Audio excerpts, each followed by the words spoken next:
আসসালামু আলাইকুম প্রিয় ভাইয়েরা। BMET server down, BMET card প্রত্যাশীরা চরম ভোগান্তিতে। বাংলাদেশে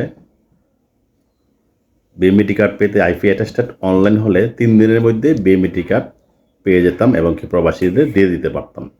সেই হিসাব করে অনেকের কাছ থেকে পাসপোর্টও নিয়েছিলাম এবং তারা বসকে এই কথাই বলেছিল। কিন্তু আজ 10 দিন হয়ে গেল, বিএমইটি কার্ডের কোনো খবর নাই। সবার আইপি অ্যাটেস্টেড অনলাইন হয়ে আছে, কিন্তু বিএমইটি কার্ড হচ্ছে না। খোঁজ নিয়ে জানতে পারলাম যে সার্ভার নাকি ডাউন এবং বিএমইটি অফিসে কী যেন একটা মেশিন নষ্ট, যার কারণে বিএমইটি কার্ড দিতে পারতেছে না। কিন্তু সিঙ্গাপুরের কোম্পানিগুলো এই ডিমান্ড নারাজ। অনেক কোম্পানি প্রবাসী ভাইদেরকে হুমকি দিয়ে রাখছে, 2 দিনের মধ্যে বিএমইটি কার্ড দাও, নাহলে আইপি ক্যান্সেল করে দিব। এই যে প্রবাসীদের হয়রানি, এই যে একটা হতাশা প্রবাসীরা দেশে যাওয়ার আগেই সরকার তাদেরকে কি বলে নেতিবাচক জিনিস মাথা ঢুকিয়ে দিচ্ছে।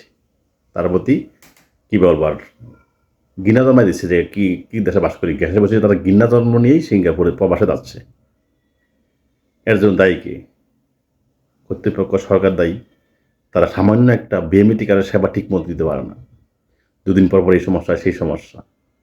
একটা মানুষ প্রবাসে যাবে, যে প্রবাসে যায়, প্রবাসে যাওয়ার আগ পর্যন্ত কতটা যে হয়রানি হয়, যারা আমি কাজে নামার পর থেকে বসতেছি, কত কী লাগে, এইটা হয় না, এইটা হচ্ছে না, এই সার্ভার ডাউন, এইটা ওই না ওই, বলে শেষ করতে পারবো না। তো সেবা দিতে পারবো না, এটা চালু করছে কেন?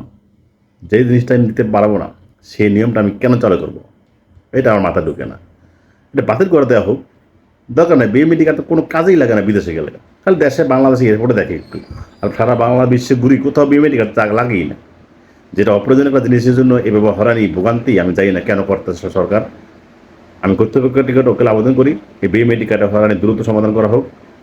অনেক ভাই আমাকে প্রেশার দিচ্ছে যে ভাই এই অবস্থা। 20 জন ভাইকে আমি বলেছিলাম যে 3 দিনের মধ্যে বিএমইটি কার্ড দিয়ে দিব, তাদের সকলের আইপি অ্যাড্রেসটা অনলাইন হয়ে আছে, কিন্তু সার্ভার ডাউনের কারণে আজ 10 দিন যাবত দিতে পারতেছি না। নেটওয়ার্ক নাই, সার্ভার ডাউন, এই সমস্যা, কোনো রেসপন্স নাই। এই একটা কিসের মধ্যে দিয়ে যে আমরা দেশে আছি আমরাই ভালো জানি। কোনো একটা সেবা ঠিক মতো পাচ্ছি না। আর অনেক কিছু বলতে চাইছিলাম, বলতে পারলাম না। শুধু এতটুকুই বলবো যে যারা বিএমইটি কার্ড করতে দিচ্ছেন আমার কাছে বা অন্যজনের কাছে, ধৈর্য ধরুন। সার্ভার ডাউন, নেটওয়ার্কের কারণে বিএমইটি কার্ড পাচ্ছেন না। আপনারা চেষ্টা করুন আপনার বসদেরকে সুন্দর করে বুঝিয়ে বলার জন্য যে বস এই সমস্যার কারণে পাচ্ছি না। কারণ বস যদি শুনলো, না শুনলো কপাল পড়া গেল আপনার, কিছু করার নেই। এটা কিছু করার নেই, আপনারও কিছু করার নেই, আমাদের কিছু করার নেই। এটা আমাদের সরকারিতে ব্যর্থ হচ্ছে। তো একটু ধৈর্য ধরুন, দেখেন কি হয়। সময় দিন একটু, যারা বিএমইটি কাজ করতে দিচ্ছেন, কারণ এই সরকারি কাজে এমন হয় 2 দিন পর সার্ভার ডাউন হবে, এটা হবে সেটা হবে। এরা দ্রুত সমাধান চাই, প্রবাসী বাইরে তো ধৈর্য ধরুন। আর কিছু বলার নেই আমার। সকল ভালো থাকুন। আসসালামু আলাইকুম।